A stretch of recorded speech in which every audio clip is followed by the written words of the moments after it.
آلہ و اصحابہ اجمعین۔ قال اللہ تبارک و تعالی فی الکلام المجید والفرقان الحمید واذکر فی الکتاب ابراہیم انہ کان صدیقا نبیا صدق اللہ العظیم وبلغنا رسولہ النبی الکریم۔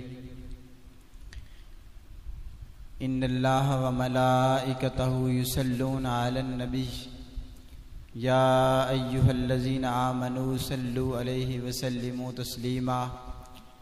الصلاۃ والسلام علیک یا سیدی یا رسول اللہ وعلی آلک واصحابک یا سیدی یا حبیب اللہ۔ مولاي صلی وسلم دائما ابدا علی حبیبک خیر الخلق کلہم۔ یا رب بالمصطفیٰ بلغ مقاصدنا واغفر لنا ما مضى یا واسع الکرم۔ یا رسول اللہ میرے آقا تیرے آستان سے جو لو لگائے بیٹھے ہیں، خدا گواہ ہے وہ دنیا پہ چھائے بیٹھے ہیں۔ چمک رہی ہیں جبینیں تیرے فقیروں کی، تجلیات کے سہرے سجائے بیٹھے ہیں۔ خدا کے واسطے کھول دو ہم پہ بھی ایک باب عطا کہ بڑی دیر سے تیری چوکھٹ پہ آئے بیٹھے ہیں۔ ایک ہم ہیں جو اپنوں کے دل نہ جیت سکے، وہ تو غیروں کو بھی اپنا بنائے بیٹھے ہیں۔ نصیر ہم میں تو اپنوں کی کوئی بات نہیں، نصیر ہم میں تو اپنوں کی کوئی بات نہیں، یہ کرم ہے ان کا کہ وہ اپنا بنائے بیٹھے ہیں۔ ما امدحت محمدم بمقالتی ولیکن مدحت مقالتی بمحمدی۔ نہایت ہی واجب الاحترام بزرگوں دوستو، اللہ رب العزت کا کروڑ مرتبہ شکر ہے جس مالک کائنات خالق کائنات نے اشرف المخلوقات بنا کر حضور نبی مکرم شفیع معظم سرور عالم صلی اللہ علیہ وآلہ وسلم کا امتی بنایا۔ اللہ رب العزت نے قرآن مجید میں ارشاد فرمایا وَاذْكُرْ فِي الْكِتَابِ ابراہیم انہ کان صدیقا نبیا، کہ یاد کرو حضرت ابراہیم علیہ السلام کو اپنی کتاب کے اندر کہ اللہ رب العزت نے انہیں سچا نبی بنایا۔ حضرت ابراہیم علیہ السلام کی شان قرآن مجید میں مختلف مقامات پہ بیان کی گئی، ان کے مختلف اندازوں کو بیان کیا گیا۔ یہ یاد رکھیں کہ جس سے محبت ہوتی ہے پھر اس کے اندازوں کو بیان کیا جاتا ہے۔ یہ جو قربانی ہے یہ صرف اللہ رب العزت نے اپنے خاص اور اپنے محبوب بندوں کی یاد کے لیے رکھی ہے، کہ اس کے اندر میرے محبوب بندوں کی یاد کو دہرایا جاتا ہے، ان کو سمجھا جاتا ہے، ان کو یاد کیا جاتا ہے۔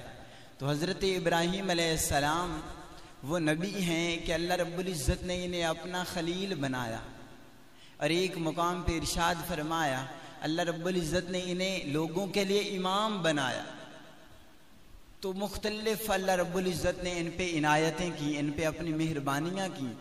ان مہربانیوں ان عنایات کی وجوہات مختلف ہیں، اس لیے کہ جب بھی کوئی نبی آیا تو اللہ رب العزت نے اس کی آزمائش کی، اس کو آزمایا۔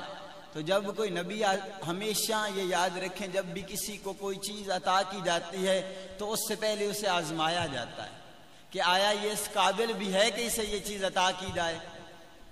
تو پھر انبیاء کرام جو ہیں دنیا کے اندر اللہ رب العزت نے وہ شخصیتیں بنائی ہیں نبیوں کی کہ جنہیں کائنات کے اندر سب سے اعلیٰ درجہ عطا کیا جاتا ہے۔ جس وقت کے اندر جس علاقے کے اندر کوئی نبی ہوتا ہے وہ نبی اس علاقے میں سب سے خوبصورت بھی ہوتا ہے، سب سے زیادہ دانا بھی ہوتا ہے، سب سے زیادہ جرت مند بھی ہوتا ہے۔ یہ ساری خاصیتیں، سب سے زیادہ علم والا بھی ہوتا ہے۔ جتنی خاصیتیں پائی جا سکتی ہیں وہ تمام خاصیتیں اس نبی کے اندر موجود ہوتی ہیں۔ تو حضرت ابراہیم علیہ السلام نبی کریم صلی اللہ علیہ وآلہ وسلم نے ایک دفعہ ارشاد فرمایا، جب نبی کریم صلی اللہ علیہ وآلہ وسلم معراج سے واپس آئے تو نبی کریم صلی اللہ علیہ وآلہ وسلم نے فرمایا کہ جب میں 7ویں آسمان پہ گیا تو وہاں میری ملاقات میرے والد حضرت ابراہیم علیہ السلام سے ہوئی، اور انہوں نے مجھے جب پکارا تو کہا اے میرے پاک بیٹے، اے میرے سالے بیٹے کر کے پکارا۔ تو صحابہ کے اندر یہ تجسس پیدا ہوا کہ حضرت ابراہیم علیہ السلام کس طرح کے ہیں. تو نبی کریم صلی اللہ علیہ وآلہ وسلم نے ارشاد فرمایا اگر کوئی حضرت ابراہیم علیہ السلام کے حسن کو دیکھنا چاہتا ہے مجھے دیکھ لے کہ اللہ رب العزت نے جس قدر مجھے حسین بنایا ہے میرے والد حضرت ابراہیم علیہ السلام کو بھی اسی طرح حسین بنایا ہے. اور جب حضرت حسان بن ثابت تعریف کرتے ہیں اپنے محبوب کی تو فرماتے ہیں وَأَحْسَنُ مِنْكَ لَمْ تَرَكَتْ تُعَيْنِ وَأَجْمَلُ مِنْكَ لَمْ تَلِدِ النِّسَاءُ خُلِقْتَ مُبَرًّا مِنْ كُلِّ عَيْبٍ كَأَنَّكَ قَدْ خُلِقْتَ كَمَا تَشَاءُ کہ اے محبوب آپ کو آپ کی مرضی کے مطابق پیدا کیا گیا ہے. آپ جیسا حسین کسی ماں نے آج تک پیدا ہی نہیں کیا. تو اللہ رب العزت نے نبی کریم صلی اللہ علیہ وآلہ وسلم کو اس قدر حسن عطا فرمایا, اس قدر خوبصورتی عطا فرمائی. لیکن نبی کریم صلی اللہ علیہ وآلہ وسلم ارشاد فرماتے ہیں کہ حسن کے اندر حضرت ابراہیم علیہ السلام میرے مشابہ ہیں. تو حضرت ابراہیم علیہ السلام کو اللہ رب العزت نے بڑا حسن عطا فرمایا, بڑی خوبصورتی سے نوازا. پھر حضرت ابراہیم علیہ السلام جو ہیں یہ قانون ہے قدرت کا, اور انبیاء کرام کو جب پیدا کیا جاتا ہے ان کو بے عزت سے نوازا جاتا ہے تو پھر ان کی سب سے پہلے ڈیوٹی یہ ہوتی ہے کہ اللہ رب العزت نے جب اپنے محبوب اکرم صلی اللہ علیہ وآلہ وسلم کو بلایا, نبوت عطا فرمائی, تو فرمایا وانذر عشیرتک الاقربین کہ اپنے قریبی رشتہ داروں کو ڈراؤ, اپنے قریبی رشتہ داروں کو دین کی طرف دعوت دو. تو یہ انداز تھا. حضرت ابراہیم علیہ السلام نے سب سے پہلے اپنے گھر والوں کو دین کی طرف دعوت دی, اپنے گھر والوں کو دین کی طرف دعوت دی. آپ کے والد تارخ ہیں ان کا نام, جو قرآن مجید میں نام ذکر کیا گیا ہے آزر کا, یہ آپ کے چچا کا نام ہے. اس لیے کہ نبی کریم صلی اللہ علیہ وآلہ وسلم نے ارشاد فرمایا کہ میرے والدین کے اندر کوئی شخص بھی ایسا نہیں آیا کہ جو کافر ہو.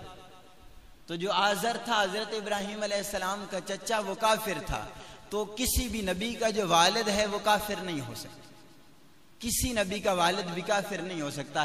اس لیے حضرت ابراہیم علیہ السلام کے جو والد ہیں ان کا نام تارخ ہے, ان کا نام آزر نہیں. تو سب سے پہلے حضرت ابراہیم علیہ السلام نے اپنے والد کو دین کی طرف دعوت دی, انہیں دین کی تبلیغ کی, انہیں سمجھایا. یہ قانون تھا کہ پہلے ہمیشہ ہر بندہ جب بھی اسے کسی نیک کام کی طرف, کسی نئے کام کی طرف دعوت دی جاتی ہے تو اس کے منہ سے یہی الفاظ نکلتے ہیں اچھا میں اپنے باپ دادا کا دین چھوڑ دوں اب. تو جو آزر تھے حضرت ابراہیم علیہ السلام کے چچا, انہوں نے بھی یہی بات کی کہ اچھا میں اب اپنا دین چھوڑ دوں اپنے باپ دادا کا. حالانکہ ان کے باپ دادا جو تھے وہ سارے جاہل تھے, دین کی طرف نہیں تھے ان لوگوں کے والد. لیکن کیا ہے کہ جس قسم کے جس نہج پہ کوئی آدمی چل رہا ہوتا ہے اس نہج سے ہٹانا بڑا مشکل کام ہے. تو حضرت ابراہیم علیہ السلام نے اپنی مکمل جستجو کی, لوگوں کو دین کی طرف بلاتے رہے, ہر لمحہ ہر وقت مختلف طریقوں سے لوگوں کو دین کی طرف دعوت دیتے. جب اپنے والد کو اپنے چچا کو دعوت دی وہ نہیں مانے, پھر باہر کے لوگوں کو بلانا شروع کیا دین کی طرف. حضرت ابراہیم علیہ السلام آپ دین کی تبلیغ کرتے رہے, لوگوں کو اپنے دین کی طرف بلاتے رہے, اللہ کی یاد کی طرف بلاتے رہے. تو اس وقت کے اندر جو بادشاہ تھا وہ نمرود تھا, اور وہ اپنے آپ کو خدا سمجھتا تھا, خدائی کا دعویٰ کیا کرتا تھا. حضرت ابراہیم علیہ السلام نے اس وقت کے مجوسیوں کو دین کی طرف دعوت دی, ان کو بلایا. اور انداز یہ یاد رکھ لیں کہ میں پہلے بھی کہہ چکا ہوں کہ اللہ رب العزت ہر جس علاقے کے اندر جب بھی کوئی نبی ہوتا ہے وہ نبی اس وقت کے سارے لوگوں سے زیادہ عقل مند ہوتا ہے. تو حضرت ابراہیم علیہ السلام نے ڈائریکٹ کسی کو دین کی طرف دعوت نہیں دی, بلکہ پہلے انہیں بتایا کہ جس دین پہ تم چل رہے ہو یہ غلط ہے. وہ سورج کی جو پوجا کرنے والے تھے ان کے پاس حضرت ابراہیم علیہ السلام جاتے ہیں, رات کے وقت چاند طلوع ہوتا ہے. حضرت ابراہیم علیہ السلام فرماتے ہیں یہ کتنا خوبصورت ہے. فرمایا کیا یہ میرا رب ہے, کیا یہ تمہارا رب ہے؟ جب چاند چھپ جاتا ہے تو فرماتے ہیں چھپنے والی چیز تو رب نہیں ہو سکتی. پھر دن ہوتا ہے, سورج نکلتا ہے, سورج بہت بڑا ہوتا ہے. تو حضرت ابراہیم علیہ السلام فرماتے ہیں یہ تو بہت بڑا ہے, کیا یہ ہمارا رب ہے؟ پھر سورج کی روشنی آہستہ آہستہ کم ہونا شروع ہو جاتی ہے. حضرت ابراہیم علیہ السلام فرماتے ہیں یہ بھی ہمارا رب نہیں ہو سکتا. اصل سمجھانا چاہتے تھے کہ رب وہ ہستی ہے، وہ ذات ہے اللہ رب العزت کی کہ جو نہ چھپتی ہے، نہ غائب ہوتی ہے، نہ وہ کبھی کم ہوتی ہے، نہ زیادہ ہوتی ہے. اللہ رب العزت کی ذات جو ہے وہ ازل سے ہے، ابد تک رہے گی. اس کے اندر کوئی کمی بیشی نہیں آ سکتی. صرف اسی کی عبادت کیا کرو، یہ سکھانا چاہتے تھے، یہ سمجھانا چاہتے تھے، لیکن انداز مختلف تھا تاکہ لوگوں کو سمجھ آ جائے. لیکن جس کے نصیب کے اندر ایمان لانا ہوتا ہے، ہمیشہ ایمان صرف اسی آدمی کو نصیب ہوتا ہے. اس وقت کے اندر جس جگہ پہ حضرت ابراہیم علیہ السلام دعوت و تبلیغ کا کام کرتے رہے، صرف ایک آدمی نے اسلام قبول کیا بس. تو حضرت ابراہیم علیہ السلام پھر بت پرستوں کے پاس گئے، انہیں دین کی دعوت دینا شروع کی. اس وقت کے اندر وہ لوگ بڑے عیاش تھے، میلے لگا کرتے تھے، اور ان میلوں کے اندر بڑیاں عیاشیاں ہوتی تھیں. تو ان لوگوں نے حضرت ابراہیم علیہ السلام کو میلے کی دعوت دی کہ آؤ ہمارے ساتھ تم بھی میلہ دیکھنے چلو. تو حضرت ابراہیم علیہ السلام نے کہا کہ میری طبیعت ٹھیک نہیں، آپ پیچھے رہ گئے. حضرت ابراہیم علیہ السلام ان کے بت خانہ کے اندر جاتے ہیں تو ان کے تمام بتوں کو حضرت ابراہیم علیہ السلام توڑ دیتے ہیں. لیکن یہ دیکھیں پھر اللہ رب العزت نے کس قدر عقل عطا فرمائی کہ حضرت ابراہیم علیہ السلام نے ان کے سب سے بڑے بت کو نہیں توڑا، بلکہ سب سے بڑے بت کے اوپر کلہاڑی رکھ دی. جب وہ واپس آتے ہیں دیکھتے ہیں کہ یہ کیا ماجرا ہوا، یہ کیا معاملہ ہو رہا ہے. حضرت ابراہیم علیہ السلام کو بلایا جاتا ہے، آپ سے پوچھا جاتا ہے کہ آپ نے ہمارے سارے بتوں کو توڑ دیا. حضرت ابراہیم علیہ السلام جواب یہ دیتے ہیں کہ یہ جو تمہارا بڑا بت ہے اس سے پوچھو، اس نے سارے بت توڑے ہیں.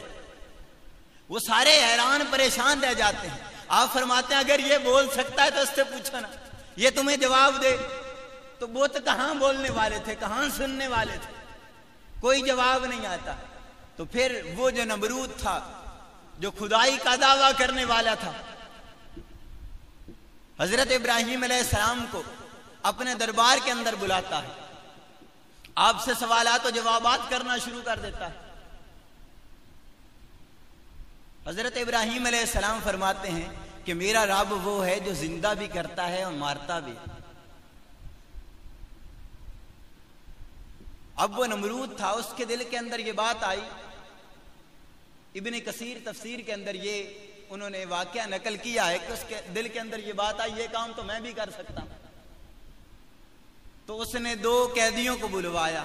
ایک وہ قیدی جسے رہائی ملنے والی تھی، اسے اس نے قتل کر دیا، اور ایک وہ قیدی جو قتل ہونے کے قریب تھا، اسے اس نے رہا کر دیا اور کہنے لگا یہ کام تو میں بھی کر سکتا ہوں. تو حضرت ابراہیم علیہ السلام نے ارشاد فرمایا کہ میرا رب وہ ہے جو مشرق سے سورج کو طلوع کرتا ہے. اگر تو رب ہے تو پھر مغرب سے سورج طلوع کر کے دکھا.